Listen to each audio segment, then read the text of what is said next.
27వ అధ్యాయం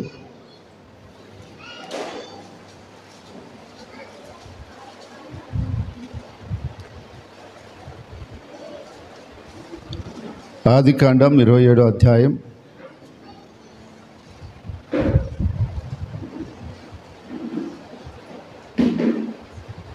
మొదటి నుంచి చూద్దాం. ఇస్సాకు వృద్ధుడై అతని కనులకు మందదృష్టి కలిగినప్పుడు అతడు తన పెద్ద కుమారుడైన యోసేపుతో నా కుమారుడా అని అతన్ని పిలువగా అతడు చిత్తము నాయనా అని అతనితో అనెను. అప్పుడు ఇస్సాకు తనతో, ఇదిగో నేను వృద్ధుడను, నా మరణదినము నాకు తెలిసే ఉన్నది, కాబట్టి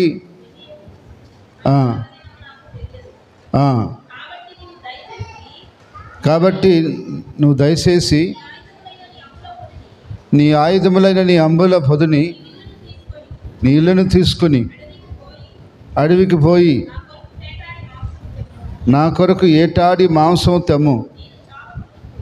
నేను సావక మునుపు నేను ఆస్వాదించినట్లు నాకు ఇష్టమైన రుచిగల భోజనమును సిద్ధపరిచి తినుటకై నా యొద్దకు తెమ్మని చెప్పాను. ఇక్కడ ఇస్సాకు వృద్ధుడైనప్పుడు తన పెద్ద కుమారుని పిలిచాడట. చిన్న కుమారుడు కూడా ఉన్నాడు కదా, చిన్న కుమారుని ఎందుకు పిలవలేదు? ఇస్సాకు ఎంతమంది బిడ్డలు? ఇస్సాకు ఎంతమంది బిడ్డలు? ఇక్కడ వినండి. ఇస్సాకునకు బిడ్డలు ఎంతమంది? 2 కొడుకులు. కూతుర్లు ఉన్నారా? లేరు. అయితే 2 బిడ్డలు ఉండగా ఇస్సాకు యోసేపుని మాత్రమే పిలిచాడట. పిలిచి ఏమంటున్నాడు? నా మరణదినము నాకు తెలియదు, నేను వృద్ధాప్యంలోకి వచ్చేసాను, కాబట్టి ఎప్పుడు ఏం జరుగుతుందో నేను చెప్పలేను. నేను చెప్పినట్టు అడవికి పోయి ఏట మాంసం తెమ్ము, నేను తిని సంతోషించి నిన్ను ఆశీర్వదిస్తాను అన్నాడు. ఏమన్నాడు? నిన్ను ఆశీర్వదిస్తాను అన్నాడు. ఇప్పుడు ఆశీర్వదించాలంటే తిని సంతోషించాలా? ఇప్పుడు బిడ్డను ఆశీర్వదించడానికి తండ్రి తిని సంతోషిస్తేనే ఆశీర్వదిస్తాడా? తిని సంతోషించకుండా ఆశీర్వదించలేడా? బిడ్డే కదా, కుమారుడే కదా. ఒక మనిషికి ఉన్నటువంటి విషయాలలో ఒక విషయం ఏంటంటే, సంతోషంగా తిని బాగున్నప్పుడే ఆ వ్యక్తి మనస్ఫూర్తిగా ఏదైనా చేస్తాడు. అదేవిధంగా తన యొక్క పెద్ద కుమారుణ్ణి యాటకు బొమ్మన్నాడు. యాటకు బొమ్మంటంలో ఉద్దేశం ఏంటంటే, ఆయన యాట ఆడేవాడు. ఎవరు? ఇప్పుడు యాట ఆడేవాడిని పంపిస్తే పట్టుకొని వస్తాడు, కానీ యాట ఆడినవాడిని పంపిస్తే ఏం చేస్తాడు? ఒకసారి ఏం జరిగిందంటే, ఒకరోజు నేను అడవికి పోయా. ఇది కథగా జరిగిన విషయం. ఎందుకంటే కుందేళ్ళు పట్టడానికి పోయింది. నీకేమొచ్చాయా కుందేళ్ళు పట్టం అంటారేమో. నేను పట్టడానికి కాదు, అక్కడ ఆత్మల దగ్గర ఒక పాస్టర్ ఉన్నాడు. ఆయనకి 3 రోజులు మీటింగ్ పెట్టుకుంటే మేము పోయాం వాక్యం చెప్పడానికి. అతను మాకు ఏట మాంసం పెట్టాలని, అడవి మాంసం పెట్టాలని, కుందేళ్ళు పట్టుకోవద్దామని ఒకరోజు నైటు బయలుదేరాడు. అయితే ఆయనకి జతకొచ్చేటువంటి ఒక ఆయన సమకూడలేదని ఒకరు మనిషి కావాలని అన్నారు.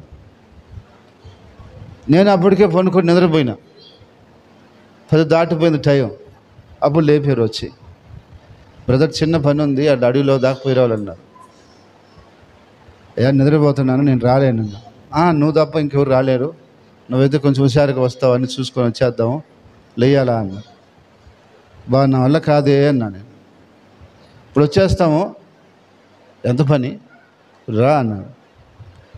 సరే ఇంక వాళ్ళ మాట కాదని లేకపోతే వాడేం అడవిలో బ్యాటర్ చేసుకుని వెళ్తా ఉండటం. నేను ఆ చీకట్లో ఆ ముళ్ళు ఎక్కడో ముడుకులు ఎక్కడో చూసుకుని పోయి లోపల నాకు ఎట్టుందంటే అట్టుంది. ఎన్నేళ్ళకి వచ్చింది తెలుసు ఇంటికి? 4 గంటలు తీసుకొచ్చినాడు. ఇప్పుడు నేను ఒక్కడిని వచ్చేద్దామంటేనా అది అడవి, ఏడ తీసుకున్నాడు, ఎట్లా రావాలో నాకు దారి తెలీదు. అతనేం పోతానే ఉన్నాడు. ఏటంటే అంత ఈజీ ఏమీ కాదు. మొత్తం మీద 2 పెట్టాడు అతను ఆ రోజు. అంటే ఏట ఆడటం అనేది అందరికి ఈజీ ఏమీ కాదు, అది దానికి తెలిసి ఉండాల. అయితే ఇప్పుడు ఇస్సాకు పెద్ద కుమారుని ఎందుకు పంపించాడు? ఏట ఆయనకి ఆడటం తెలుసు. పోయాడంటే ఎత్తుకొని వస్తాడు. ఏంది పోయాడంటే ఏట ఆడుకొని ఎత్తుకొని వస్తాడు. అది తినాలని అతనికి కోరిక కలిగింది. ఎవరికి? ఇస్సాకు. ఒకసారి మనిషికి కోరిక కలిగితే ఎంత దూరమైనా పోతాడు. కొంతమంది ఇక్కడ ఏడ తింటే బాగుండదని ఒక ఆయన అంటున్నాడు. ఫ్లైట్లో పోయి దుబాయ్లో టీ తాగాడంట. అది గొప్పగా చెప్పుకునే దానికి పనికొస్తుంది. ఇప్పుడు టీ ఆడాలి లేవా? ఇప్పుడు టీ మన ఇండియాలోని ఎక్కడ లేవా? అంటే ఆయన కోరిక చూడు ఎట్టుందో. టీ ఎంత ఉంటుంది? కానీ విమానం టికెట్ ఎంత ఉంటుంది? అంటే ఆయన విమానంలో పోయి అక్కడ టీ తాగి కాసేపు ఉండి మళ్ళీ వచ్చాడంట. చూడండి, అంటే అతని కోరిక అట్లా ఉంది. మనిషి కోరిక వస్తే ఆ కోరికను తీర్చుకోవడానికి ఏమైనా చేస్తాడు, ఎంతైనా ఖర్చు పెడతాడు. ఇతని కోరిక ఏంది? ఏట మాంసం తినాలా. ఏం తినాలా? అందుకని ఆ మాంసం కోసం కొడుకుని పంపిస్తున్నాడు. ఎక్కడికి? అడిగి పంపిస్తున్నాడు. అయితే తల్లి ఆ మాటలు వింటుందంట. ఎవరు? రెబ్కా మాటలు వింటుందంట. ఇని ఏం చేసిందంటే ఆమె చిన్న కొడుకుని పిలుచుకుంది. అరే, మీ నాన్న మీ అన్నతో ఈ మాట చెప్పాడు. ఏం చెప్పాడు? నిన్ను ఆశీర్వదిస్తానన్నాడు. ఎవరిని ఆశీర్వదిస్తానన్నాడు? పెద్ద కొడుకుని ఆశీర్వదిస్తానన్నాడు. మరి నీ సంగతి ఎట్రా? నువ్వెట్టా మరి నీకు కూడా మీ తండ్రి ఆశీర్వాదం కావాలి కదా, మీ తండ్రి దీవెన రావాలి కదా నీకు కూడా. నువ్వేమో నా చుట్టూ తిరుగుతుంటావు, మీ నాన్నకాడ ఎప్పుడు ఉండవు, కాబట్టి మీ అన్నేమో ఎప్పుడు ఆయన కాడే ఉంటాడు, కాబట్టి అతన్ని ఆశీర్వదించాలని ఉన్నాడు మీ నాయన అని చెప్పేదలికే, సరే ఏం చేయమంటావు, ఎందుకు చెప్తున్నావు అని అడిగాడు. నువ్వు ఏం చేసేది నాకు తెలుసు, నువ్వు నాతో రా అనింది. పోయి మందలోకి పోయి మేకపిల్లని తీసుకొని దాన్ని వధించి నా దగ్గర తీసుకురాబో అని. ఒక మేకపిల్ల కూడా ఆటే కదా, దాన్ని కూడా ఏమంటారు, అప్పుడప్పుడు కోసుకుంటారుగా మన వల్ల. ఏట కోసుకున్నామంటే ఆ రోజు పండగే, ఇంకా తాగటం ఎగటం అందువల్ల చేసుకోవటమే. ఇది కూడా మాంసం అట్లాగే ఉంటుంది. కాబట్టి ఒకటి రెడీమేడ్గా పొయ్యి తీసుకొని ఎత్తుకొచ్చి మనదలకే ఇతను పొయ్యి ఎత్తుకొచ్చాడు. ఆ చర్మం కూడా తెమ్మంది, బాగా నీట్గా బాగా రుచికరంగా చేసింది. సరే మీ నాన్నకాడికి ఎత్తుకోబోరా, ఆశీర్వదిస్తాడు అని. మా నాన్నకి మా అన్నవరో తమ్ముడెవరో తెలుసు కదమ్మా అన్నాడు. అరే మీ నాన్న కళ్ళు కనపడిపోరా అనింది. మీ నాన్నకి కళ్ళు కనపడిపోరా అనింది. మా కళ్ళు కనపడమంటున్నావు బాగానే ఉంది, నా ఊళ్ళేమో నున్నగా ఉంటుంది, అన్నోళ్ళేమో అంతా రామాలు ఉంటాయి, ఎంటికలు ఉంటాయి, వాళ్ళు తౌడాడు అనుకో, అప్పుడేం చేయాలా? మరి దానికి కూడా నా దగ్గర ఉందిరా మంత్రం, నేను చెప్తానని దగ్గరకు పిలిచి ఆ చర్మం ముక్కలు కోసి ఈ చేతికి ఆ చేతికి చుట్టింది. ఇంకెట్టుంటుంది మేక ఎంటికలా కావాల్సిన తోడితే చనిపోయాడు. ఆడికి బాగానే తండ్రి అన్నాడు, ఎవర్రా నువ్వు అన్నాడు. తండ్రి ఎవరి కోసం ఎదురు చూస్తున్నాడు? పెద్ద కుమారుడు కోసం ఎదురు చూస్తున్నాడు. ఈ లోపలే చిన్న కుమారుడు వచ్చేసాడు. నాయనా అన్నాడు. అతనికి కొంచెం సందేహం వచ్చింది. నేను పెద్దోడిని రమ్మన్నానే, చిన్నోడిలాగా ఉన్నాడు వీడు, నువ్వెవరయ్యా అన్నాడు. నాయనా నీ పెద్ద కుమారుని అని చెప్పాడు. నీ పెద్ద కుమారుని నాయన అన్నాడు. సరేలేరా అన్నాడు. నా పెద్ద కుమారుడు నా ఏట మాంసం తెచ్చావు, నువ్వు చెప్పినట్టు అడిగికి పోయి తెచ్చేసాను నాయన ఏట మాంసం. సరే దగ్గరికి రారా అన్నాడు. ఇలా తోడాడు. ఏంటికి బాగుల్లా కళ్ళు కనపడగా, ఇప్పుడైతే కళ్ళు కనపడిపోతే ఆపరేషన్ చేయించుకుంటుంటివి. అప్పుడు ఏముంది? ఇంకా ఆపరేషన్ ఏమీ లేదు. కనపడిన రోజు కనపడటం నాడు గమ్మంటామా? ఇంక కళ్ళు కనపడవు, తవిడినాడు, ఎంటికలే ఉన్నాయి. ఏందిరా స్వరం చూస్తే యాకోబులాగా ఉంది, తవుడు చూస్తే ఏసేవులా ఉండవు, ఏందిరా నీ కథ అన్నాడు. కథ ఏం లేదు ఆయన, నేనే వాడిని ఆశీర్వదించన్నాడు. సరే ముద్దు పెట్టరావచ్చు అన్నాడు. ఒక ముద్దు పెట్టించుకున్నాడు. దగ్గర తెచ్చుకురారా అన్నాడు. అవి మొత్తం తెచ్చినవన్నీ బాగా ఆయన ఏమిందంటాడు వాళ్ళ అమ్మకు బాగా తెలుసు కదా, నీట్గా బాగా చేసి పంపించేసింది. శుద్ధంగా తిన్నాడా? ఆశీర్వదించాడు. ఎవరిని? యాకోబుని ఆశీర్వదించేశాడు. ఆశీర్వదించేసి వెళ్ళిపోయాడు. అటా పోయాడు, ఆయన వచ్చేసాడు. ఎవరు వచ్చాడు? ఏసావు వచ్చేసాడు. వచ్చేవన్నాడు, చదవండి.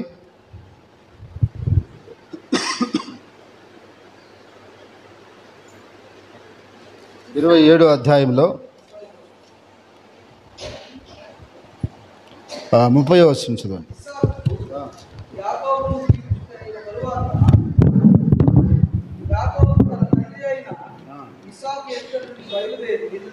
తక్షణమే అతని సహోదరుడైన ఏసావు వేటాడి వచ్చును. అతడును రుచిగల భోజనమును సిద్ధపరిచి తన తండ్రి యొద్దకు తెచ్చి, నా తండ్రి నన్ను దీవించినట్టు లేచి నీ కుమారుడు వేటాడి తెచ్చినట్టు అతని తండ్రి అయిన ఇస్సాకు నువ్వెవరు అతన్ని అడిగినప్పుడు అతడు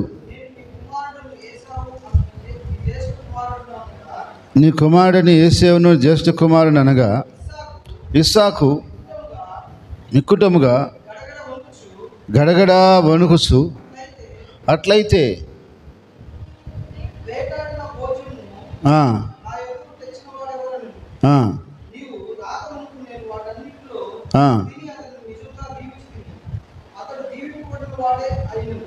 చూడండి ఇక్కడ అటు పోయాడో లేదో ఎవరు? యాకోబు. ఇస్సాకు వచ్చేసాడు. నాయనా లే అన్నాడు. నాయనా లే అన్నది గడగడగడ వణికాడంట. ఎవరు? వణికాడంట ఆయన. ఏందిరా నాయన అంటున్నాడు. మళ్ళా ఎవరు? ఎవరయ్యా నువ్వా అన్నాడు. నేను నీ పెద్ద కొడుకుని ఇస్సాకుని ఏసావుని ఏట మాంసం తెచ్చాను, లే తిందు అన్నాడు. ఏట మాంసం తెచ్చావా? తిందాక ఎవరు ఏట మాంసం తెచ్చిందా? నేను తిన్నానే, దీవించేసాను నిజంగా అన్నాడు. ఏట మాంసం తెచ్చారా? తిన్నావా? తిన్నా, నిజంగా తిన్నాను రా. నేను మనస్ఫూర్తిగా తినేసి వాడిని మనస్ఫూర్తిగా ఆశీర్వదించేసాను అన్నాడు. ఇంకా అతను ఏడవటం మొదలుపెట్టాడు. ఎవరు? తండ్రి నాకు ఒక్క దీవెన కూడా లేదా, ఒక ఆశీర్వాదం కూడా లేదా? నేను దీవించేసాను రా నిజంగా, అసలు నువ్వు అనుకుని దీవించాను రా అన్నాడు. అయితే ఇక్కడ మేము మీకు ఒక సత్యాన్ని చెప్పాలి. నేను యేసేవుకు ఆశీర్వాదం పోగొట్టుకోవడానికి గల కారణం ఏమిటి? ఆలస్యంగా రావటమా? అతను ఆలస్యంగా వచ్చాడా? యాకోబు ముందొచ్చి తీసుకెళ్ళిపోయాడా? ఎందుకు అతను ఆశీర్వాదాన్ని పోగొట్టుకున్నాడు? మీరు విన్నారా అప్పుడు దాకా? విన్న వాళ్ళు చేయొద్దండి, విన్న వాళ్ళంతా చేయొద్దండి. నిజంగా విన్నారా? అక్కడే ఉన్నారా? అలా చెప్పండి. హల్లెలూయా, హల్లెలూయా. సరే, వినకుండా ఉండేవాళ్ళు చేయొద్దండి. వినకుండా ఉండేవాళ్ళు మీరు ఆడికి పోయినారు?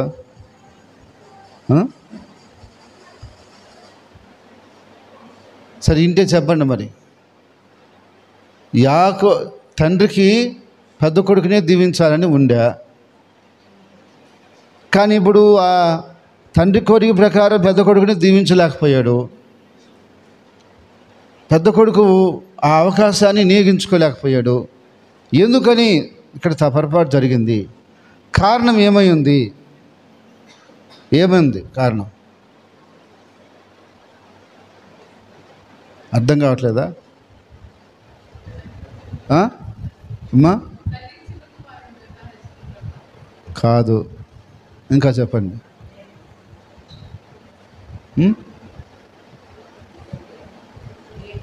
అమ్మా,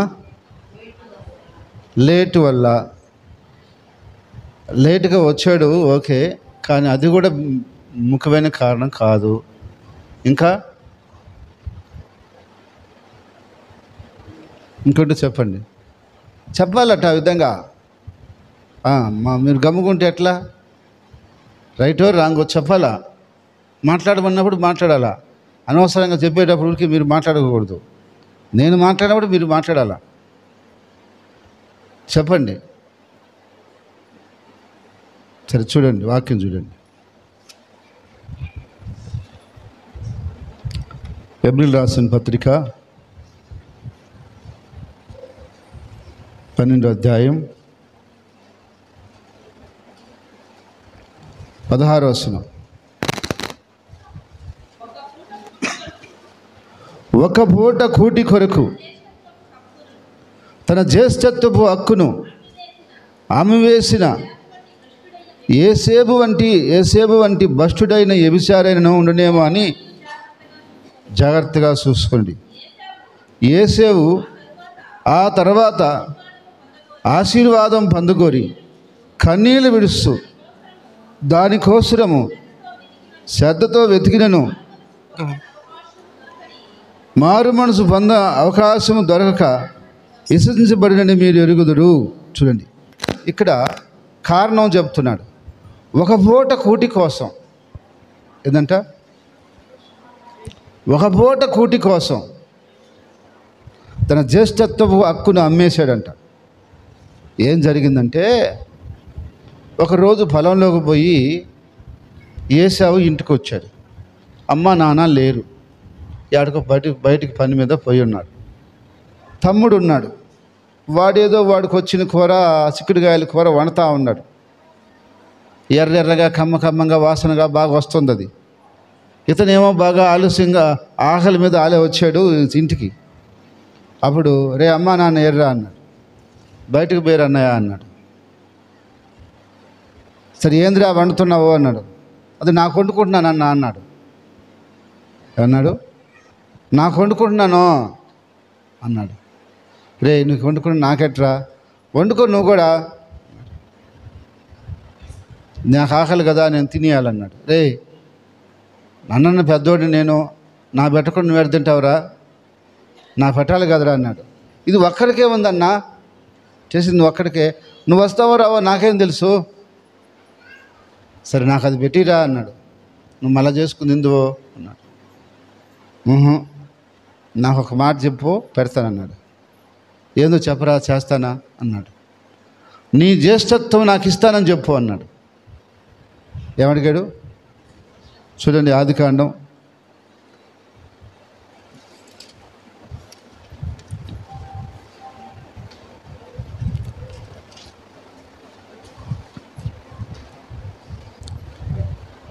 29 వస్తుంది. 25లో 29. ఆదికాండం 25లో 29.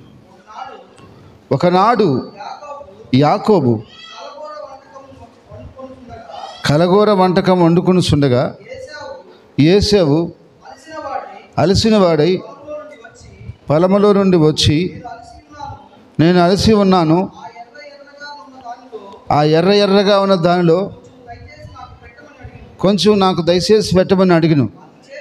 అందుచేత అందుచేత అతని పేరు ఏదోము అనబడెను. అతని పేరు ఏదోము అనబడును. యాకోబు అందుకు యాకోబు జ్యేష్ఠత్వము నీ జ్యేష్ఠత్వము నేడు నాకిమ్మని అడుగగా నేడు నాకిమ్మని అడగ్గా ఏశావు ఏసావు నేను చావబోతున్నాను కదా, నేను సావబోతున్నాను కదా, జ్యేష్ఠత్వం నాకెందుకను. జ్యేష్ఠత్వం నాకెందుకరను. యాకోబు యాకోబు నేడు నాతో ప్రమాణం చేయమనెను. నేడు నాతో ప్రమాణం చేయమను. అతడు యాకోబుతో ప్రమాణం చేసి జ్యేష్ఠత్వమును అమ్మివేయగా అతనికి జ్యేష్ఠత్వం అమ్మివేయగా యాకోబు ఆహారమును చిక్కుడుకాయల వంటకమును ఆహారమును చిక్కుడుగాయల వంటకమును ఏశావుకి ఇచ్చెను. అతడు తిని తాగి లేచిపోయిను. అట్లా ఏశావు తన జ్యేష్ఠత్వమును తునీకరించెను. చూడండి, ఇది మెయిన్ కారణం. ఏందంట పరిస్థితి? వచ్చాడు, ఆకలిగా ఉంది బాగా, అడిగాడు, పెట్టడంలే. కానీ అతనికి ఎప్పటి నుంచో ఉంది. ఎవరికి? యాకోబుకి నేను జ్యేష్ఠుడిగా పుట్టాలని. పుట్టేటప్పుడే కాలు పట్టుకుని వచ్చాడంట బయటికి. ఎప్పుడు? తల్లి గర్భంలో నుంచి వచ్చేటప్పుడే కాలు పట్టుకుని వచ్చాడంట. అంటే అర్థమైంది, నేను పోతాను, నువ్వు బయట తర్వాత వద్దు అని. కాదు అని చెప్పేసి అతను వచ్చేసాడు బయటికి. అయితే అప్పటి నుంచే ఇతనికి ఉంది. ఇప్పుడు అవకాశం వచ్చింది. ఈ అవకాశాన్ని అతను ఉపయోగించుకున్నాడు. ఏమన్నాడు? నేను ఇస్తా, నీకుంటా పన్ను, కానీ నాకు ఒక మాట కావాలా. ఏం కావాలా? నీ జ్యేష్ఠత్వం నాకు కావాలా అన్నాడు. ఆయన ఏమంటున్నాడు? నేను సావబోతున్నానే, జ్యేష్ఠత్వం నాకెందుకు, ఇచ్చేస్తాను నీకు, నా కడుపు నిండా భోజనం ఉంటే చాలు, తినేసి పనుకుంటాను అన్నాడు. నేను హ్యాపీగా పెడతాను, నాకు ఇచ్చేస్తాను అన్నాడు. సరే ఇచ్చేస్తానని మాట ఇచ్చేసాడు. ఇంక చిక్కుడుకాయల కూర అన్నము మొత్తం తెచ్చి దానన్న అన్నకు పెట్టేశాడు. తిన్నాడు, సంతోషంగా వెళ్ళిపోయినాడు. అయితే ఇక్కడ ఏమైంది రాసింది కిందంటే, తన జ్యేష్ఠత్వాన్ని అతను ఏం చేశాడు? ఒక పూట అన్నం లేకుండా చచ్చిపోతారండి? చచ్చిపోతారా? ఆయన ఏమంటాడు అక్కడ? నేను సావబోతున్నానే, నాకెందుకు ఈ జ్యేష్ఠత్వము? జ్యేష్ఠత్వం అంటే ఎంత విలువైందో, ఎంత ఆశీర్వాదకరమైందో ఆయనకు తెలియలా. అందువల్ల ఏం చేశాడు? ఒక పూట భోజనం కోసం అమ్మేశాడు. అమ్మేసిన తర్వాత ఎట్ట వస్తుంది చెప్పండి, న్యాయంగా మీరు చెప్పండి. ఇప్పుడు నీకు ఒక 2 ఎకరాల పొలం ఉంది, దాన్ని అమ్మేసినావు, ఇప్పుడు అది 2 కోట్లు పోతుంది, నీకు వస్తుందా? ఎందుకు రాదు? అమ్మేస్తే ఇంకెట్టొస్తుంది? అమ్మేస్తే ఇంక రాదు. అది 5 రూపాయలకి అమ్ముండు, 10 రూపాయలకి అమ్ముండు, 1000 రూపాయలకి అమ్ముండు, 10,000కి కూడా నువ్వు అమ్ముండొచ్చు. ఇంకా అమ్మేసిన తర్వాత అది నీకు మళ్ళీ ఇప్పుడు అంత వస్తుందంటే రాదు. అయితే ఇక్కడ మనం తెలుసుకోవాల్సిన సత్యం ఏంటంటే, దాని ఇలువ తెలియకుండా ఏశావు జ్యేష్ఠత్వాన్ని అమ్మేసుకున్నాడు.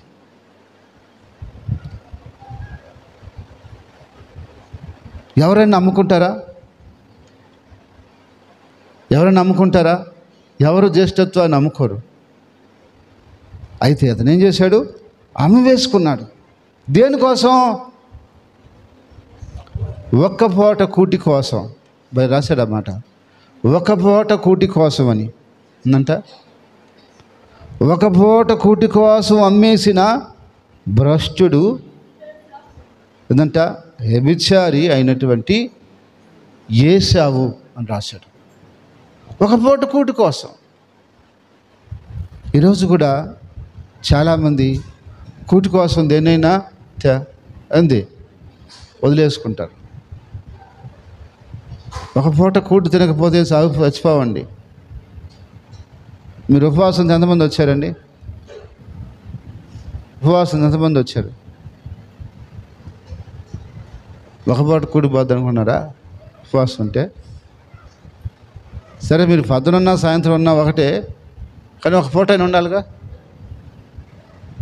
ఉండాలి లేదా? అయితే మీరు ఏ ప్రార్థనకు వచ్చినారు? అయితే ఒక పూట మీరు ఉండొద్దా?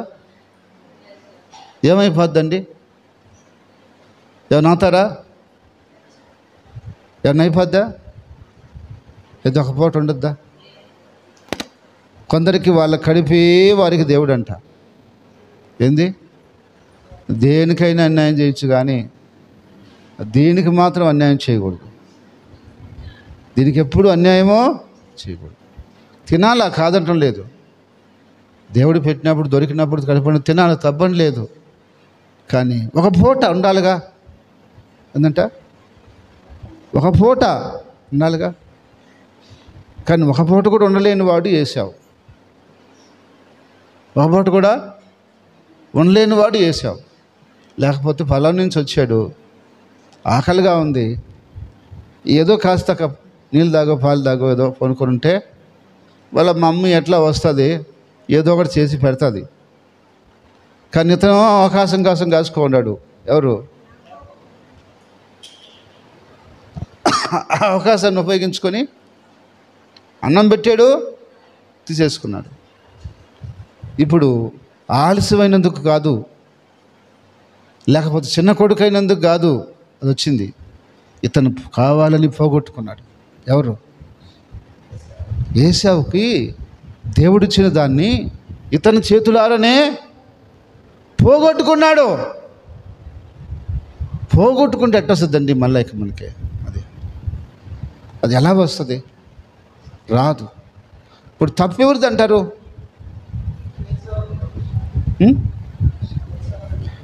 తప్పు ఎవరిది అంటారు? యాకోబుదా, ఏశావుదా? యాకోబు తప్పు లేదా? యాకోబు తప్పు లేదా? ఉందా లేదా? ఏం తప్పు ఉంది? యాకోబుది ఏం తప్పు? ఏశావుని వాళ్ళ నాన్నే మోసం చేశాడు. ఇంకా ఇక్కడ మొదటగా చూస్తే ఏశావు దాన్ని వదులుకున్నాడు. ఏశావు దాన్ని వదులుకున్నాడు. కానీ ఎప్పటికైనా యాకోబుకి అది రావాల్సిందే. కానీ యాకోబు తొందరపడి ఏం చేశాడు? తండ్రిని మోసగించిన వాడిగా పేరు తెచ్చుకున్నాడు. తండ్రిని మోసగించిన వాడిగా పేరు తెచ్చుకున్నాడు. తండ్రి కొడుకు చేతిలో మోసపోయాడు. ఏం చేస్తాడండి? కళ్ళు కనపడకపోయా వృద్ధుడు కొడుకు అని చెప్పి నమ్మించాడు, ఇచ్చేశాడు. ఇప్పుడు తెలుసుకొని గడగడ వణుకుతాడు. ఎవరు? తండ్రి వణుకుతాడు. ఏం చేస్తాం? ఈరోజు తల్లిదండ్రులను మోసం చేసే బిడ్డలు ఉన్నారు లేదా? అయితే అలాంటి వాడే యాకోబు. తల్లిదండ్రులనే కాదు కదా, అవసరమైతే ఎవరినైనా మోసం చేస్తాడు. ఆ విషయంలో అతనికి ఏమీ మొహమాటం లేదు. పిల్లనిచ్చిన మామనే మోసం చేశాడు, కన్న తండ్రిని మోసం చేశాడు, సొంత అన్నకే అన్నం పెట్టి ఏం చేశాడు? జ్యేష్ఠత్వం లాగేసుకోగలిగాడు. టాలెంట్, మంచి టాలెంట్ ఉంది ఆ విషయంలో. ఎవరికి? యాకోబుకి.